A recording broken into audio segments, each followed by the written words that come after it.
I was wrongly taken from my house and brought to a mental hospital by force. Here is the discharge letter from my mental health worker that was given to me after release from the mental hospital. Dear Michelle, thank you for meeting me at your home address on 12th March. As discussed at the meeting, I am discharging you from the mental health services. You were initially referred to mental health services in July 2017, and I was allocated as your care coordinator in October 2017. After you were admitted to Oakwood House on Section 2 of the Mental Health Act, there had been some concerns about your mental health prior to admission, with people being concerned that you were suspicious of your neighbors, and the Mental Health Act assessment was requested. You spent a few weeks on the ward, and there were no significant concerns observed during that time. However, they were concerned that you may still be at risk of a deterioration in your mental state, so I was asked to support you after discharge. You also had an allocated social worker from Children's Services. You have not wanted to take any mental health medication during your time in hospital or since discharge. We have been having regular meetings since you were discharged from hospital, and you also met up with our consultant psychiatrist for a review about a month after discharge. During that time, we have not had any concerns about your mental state, and the children's social worker has closed the referral to them as they have no concerns.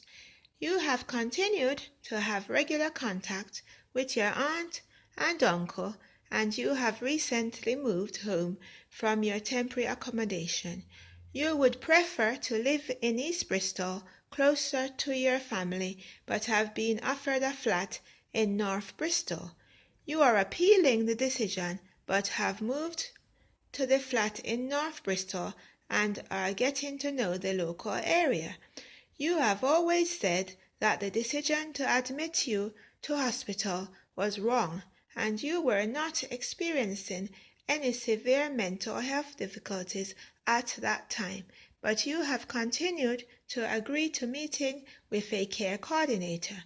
You said that you find it helpful to attend groups in your local area with your daughter, and you have started to do this again after moving home. You said that you have started to attend your local library. You talked about long-term plans to look for work when your daughter is old enough to attend nursery. If you feel that you would benefit from the support of mental health services in the future, you can discuss this with your GP, and they would re-refer you for an assessment. If you are still living in North Bristol and have a GP in that area, you would be referred to the North Bristol Assessment and Recovery Service. The crisis line number is still available to you if you need to speak to someone urgently.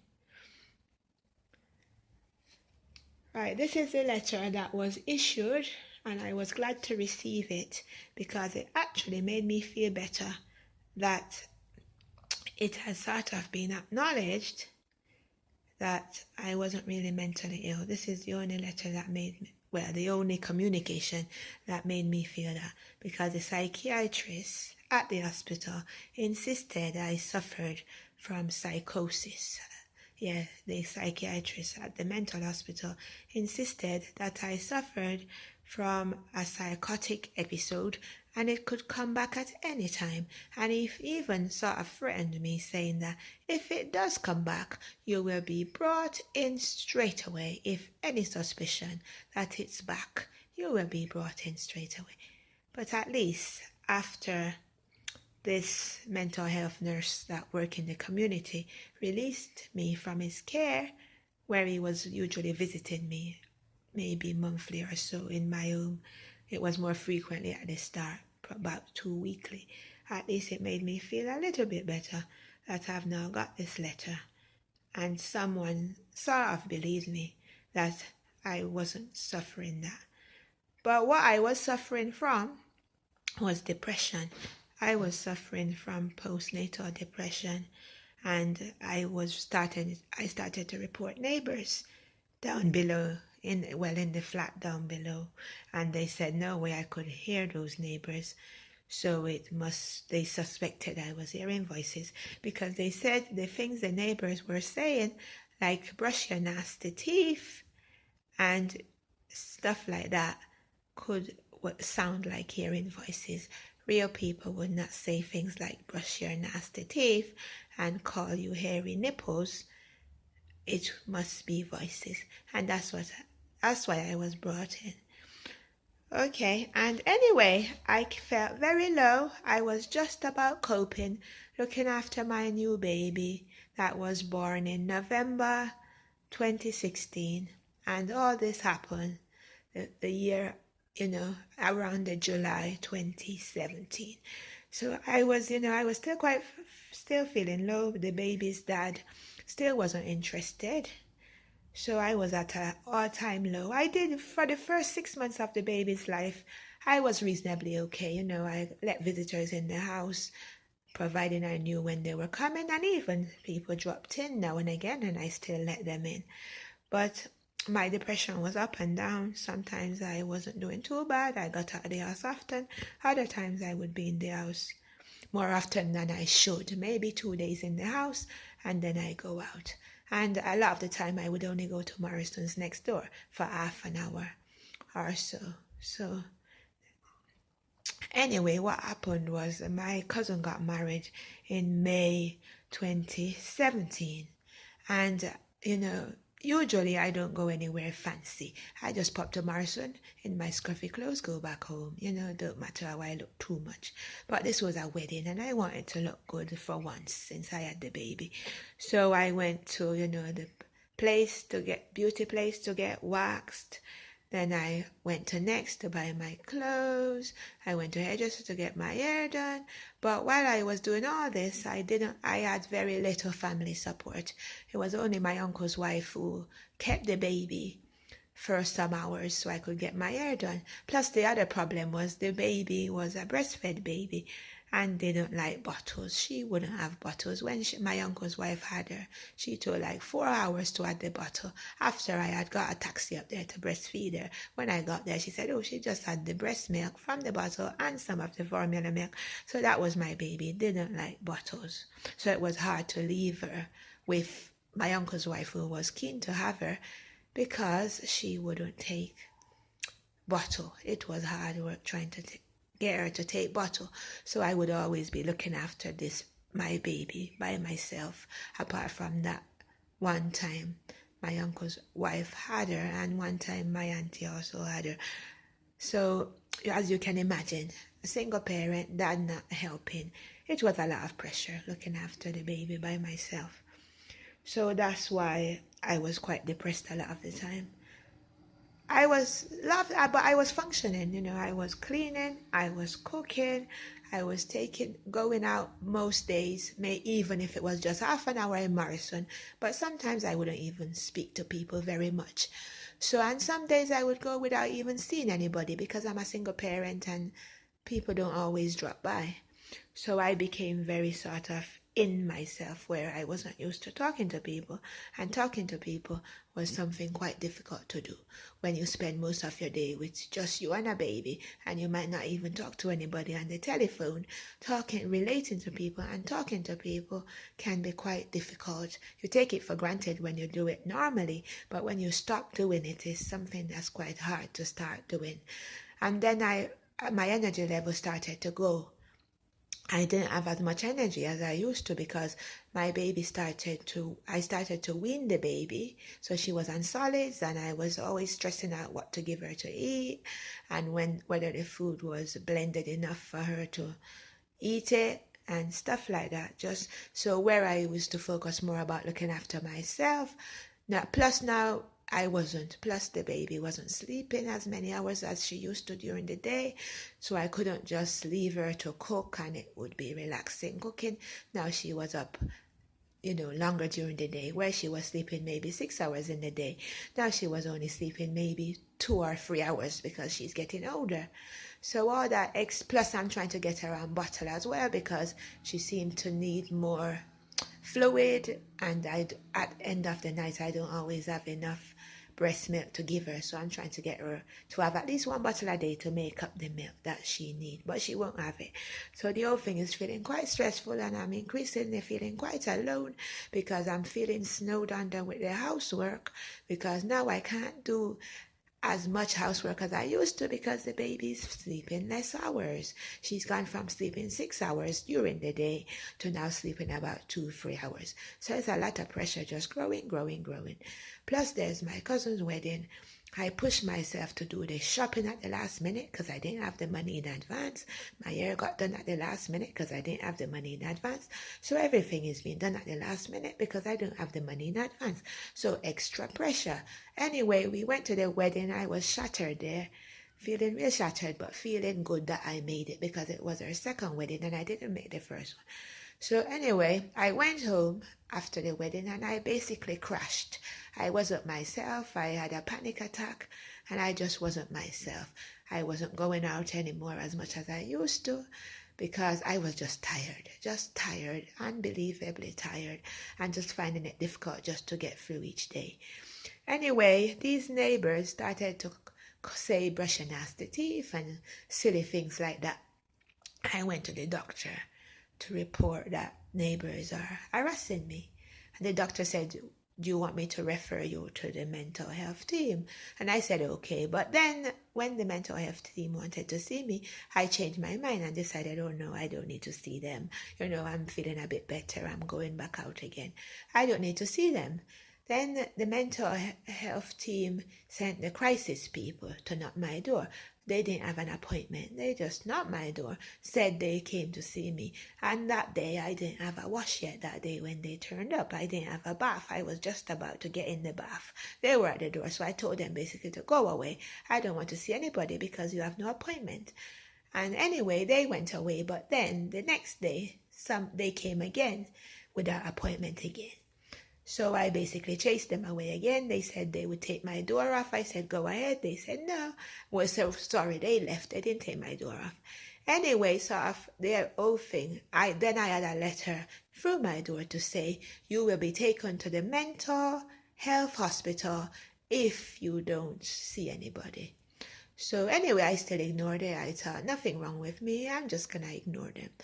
Then I had a call. Well, then a social worker and the manager of social worker came around my house, pressed my bells, and I refused to let them in because I said, my child is fine. I went outside to talk to them. I said, my child is fine and I'm okay. And they said, well, if you don't let us in and communicate with the mental health people, then you go and get your assessment, then you will be taken into the mental health hospital.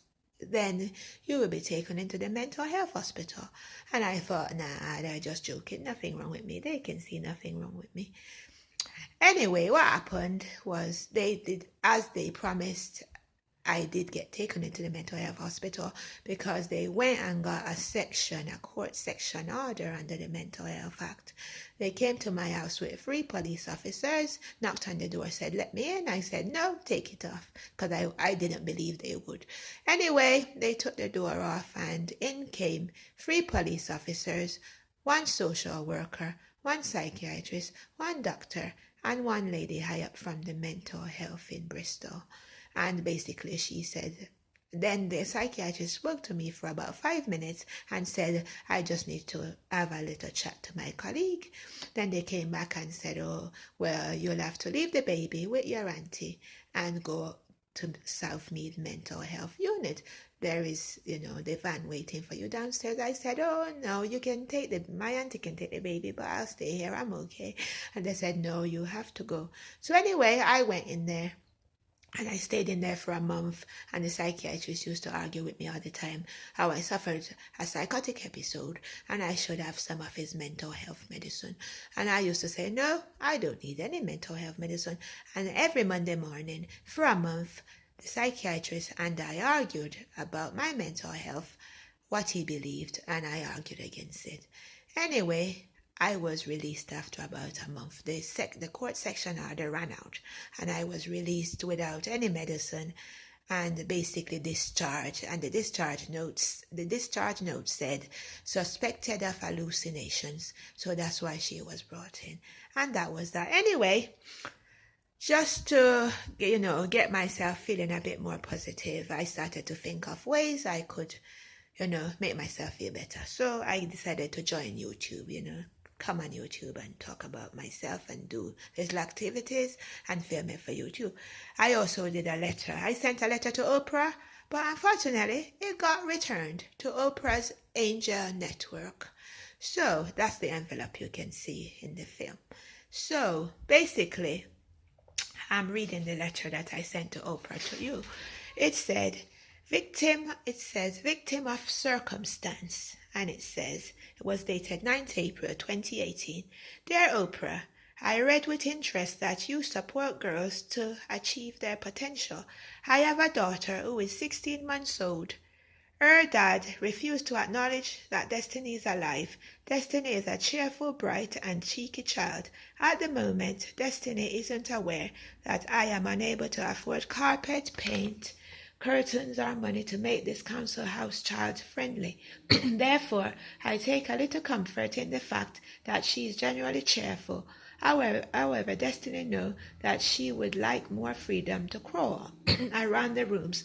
Only Mama is always watching closely to prevent her bumping on the hard concrete floor. Please help me to make our house into a home so my little girl will enjoy moving around safely whilst she falls after attempting to stand up by herself and walk by herself. And that's my letter to Oprah. And I sent it to as you can see here, this is the letter. And it says Oprah Winfrey, Oprah's Angel Network. And I don't know, it's the wrong address. And I don't know what the right address is. And I keep saying I'm going to find the telephone number for Oprah, something that's very difficult to find. And ring Oprah or ring the people to say what the address is. So basically that's it. Our house is now August. This letter was written 9th April 2018. It's now August 2018 and our house still have no carpet. The walls still not painted, apart from the living room and the kitchen that the council did before they rented us this house. My previous tenant support worker that I lived in temporary accommodation promised that some people from this organization would come and fix our house, but it's still not fixed. We're still stuck in the front room, in the living room, sleeping in there, eating in there, behaving as if we live in just a living room and a kitchen and a bathroom, when in fact we live in a 2-bedroom house that need desperate decorating. The council says they don't have money to basically decorate it fully before they give it to us. So we are now stuck with it, living on benefits and basically trying what we can to get money to decorate this house so my child can have a bedroom to play in like she should, instead of basically living her life in a living room when we have a 2-bedroom